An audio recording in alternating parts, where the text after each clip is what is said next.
So y'all know little children are constantly wanting adults to check under the bed to make sure there are no monsters there, right? Well, imagine being a babysitter and doing just that, checking under the bed for a kid, and there actually being a monster under the bed.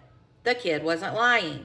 When a kid in Kansas complained to the babysitter that a monster was under their bed a few weeks ago, there really was one. Sheriff's deputies in Great Bend, Kansas were reportedly dispatched to a residence on Monday night of March 24th. This was at around 10:30 p.m. and it was regarding a disturbance that was reported. When officers got to the scene, they then spoke to the babysitter, who said that a child who lived there complained that there was a monster under the bed. This was in Barton County. Well, the babysitter then attempted to show the child that there was nothing under the bed. However, she came face to face with that monster. It was a male suspect who is pictured here, and he had been hiding under the bed at the time. Then, after she found him, it was said an altercation then took place between the suspect and the babysitter. One of the children were reportedly even knocked down during the struggle. The suspect was identified as 27-year-old Martin Villalobos Jr., who is pictured here. He immediately fled the scene before deputies were able to get there. It was said that Martin had actually previously lived at the residence before, but there was a protection from abuse order that was issued against him, and he was supposed to stay away from the property and the residence at the time of the incident occurred. He was reportedly located on Tuesday morning, March 25th, the morning after he fled the scene. And guess where they located him? He was in the area of that residence he wasn't supposed to be at. He then attempted to flee from law enforcement yet again, but he was finally captured after a short foot pursuit. He was then arrested and transported to the Barton County Jail, and he was reportedly booked on charges of aggravated kidnapping,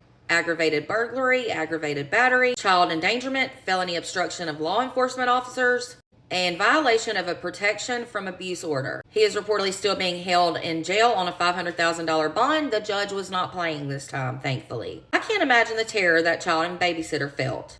To think that the babysitter wasn't even expecting to see anything under the bed, and then to see this dude, oh my goodness, at least he was finally caught. For more true crime, be sure to follow and subscribe on YouTube.